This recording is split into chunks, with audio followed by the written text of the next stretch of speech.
All right, a transformational infrastructure project for North Queensland is set to begin construction this time next year. The Copperstring project will deliver cheaper power to the Northwestern Minerals Province, meaning big companies like Glencore will become much more sustainable. Here to talk more about Copperstring is my guest, its CEO, Joseph O'Brien. Thank you for joining us on Sky News Across Australia, Joseph. So where are we at? What's the latest with Copperstring? Well, thanks, Peter, and congrats on the new show. It's going gangbusters. The project is making enormous progress. It's travelling very well. The most important thing, notwithstanding all the engineering, all the finance work that's going on, is that since we last spoke, about $1 billion of new potential mining investment has engaged officially to apply to connect to the transmission line, which gives you an idea of the potential of the Northwest Minerals Province and the Townsville to Mount Isa minerals economy when you start to give some hint that you might remove barriers to investment, like a constraint on energy supply, and reduction in price. So can you give us an example of the benefits that, for example, a Glencore or one of those big companies up in that region can expect on their power bill when this particular project is up and running? So there's two big benefits, and this is an economic reform. Our national electricity market has been one of the mainstays of facilitating our industrial investment for the last 25 years. In areas like Mount Isa, and it's the only area in Eastern Australia that doesn't access the NEM, only economically significant area, you have no competitive market and you have incredibly high prices. 3 times what operations... Higher than Congo? Higher than the Congo. 3 times what operations in the Bowen Basin and the Hunter Valley and all the other prospective and prosperous resources areas in Eastern Australia have. So you make it very easy for them to buy their energy. They have a competitive market. They buy it every month, every year, every 10 years if they like.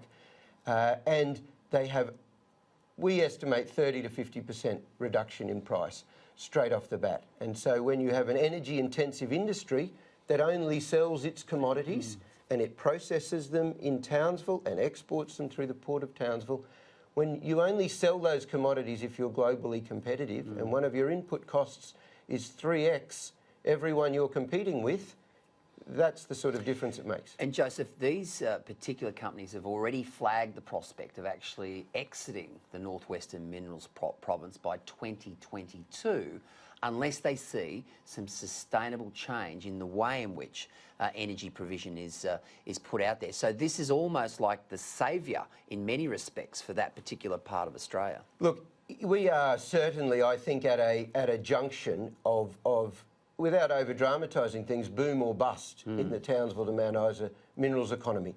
We have the opportunity there to be incredibly competitive globally, to continue to be more sustainable and use the high-quality renewables combined with the very strong traditional generation fleet on the East Coast to be very competitive. But there is a lot of speculation about businesses in that region, in Townsville and Mount Isa, that employ thousands of people, closing their doors.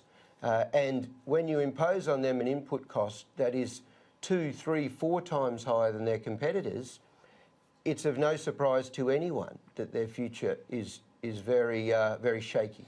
Now, I know you've had discussions with the board of the Northern Australia Infrastructure Fund, and of course it's a $7 billion powerhouse which has the ability to help projects like this. But I know you spoke recently at a Senate committee meeting where essentially you said they need to restructure in some way the way in which they do these loans, and that is, instead of doing it at the back end, put a little bit up the top, because that's where the hard work, the grunt work happens, and that's where most companies who are looking at these sort of big national building projects need a little bit of dough. Oh, look, there is no doubt. The NAIF is a terrifically valuable pool of capital. The Australian government has been very supportive. The Prime Minister himself has championed that support. But the very hard part about these projects is the development phase. You need at least as much help in the development phase from state and federal governments, financial and other help, in order to get them over the line. And certainly we have been lucky in our development funding to date, but there is a lot of great infrastructure projects that would generate a lot of economic activity and secure jobs, and they need the early capital. The big pool of capital when you start construction is very valuable, but it needs to be complemented with a way to incubate the ideas and bring them to a construction readiness. What's the relationship been with the Palaszczuk government on this? Because the Palaszczuk government needs to win regional seats. It needs to win seats in Townsville if it's to return on October 31. Are you getting the support that you were hoping you'd get from the Palaszczuk government? Look, I must say we have very good working relationship with the Queensland government. They're allocating a lot of resources to the project, and the Premier, in her own words, has written in the Townsville Bulletin, defining the potential that the project has.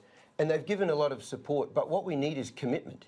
You know, we need to transition the support of the government to commitment of the government. And the big challenge for a lot of these projects is that there is a lot of good policy ambition and there are a lot of bureaucrats in Brisbane with very little practical understanding of how these things work and no skin in the game that have an enormous influence over the outcome of these projects.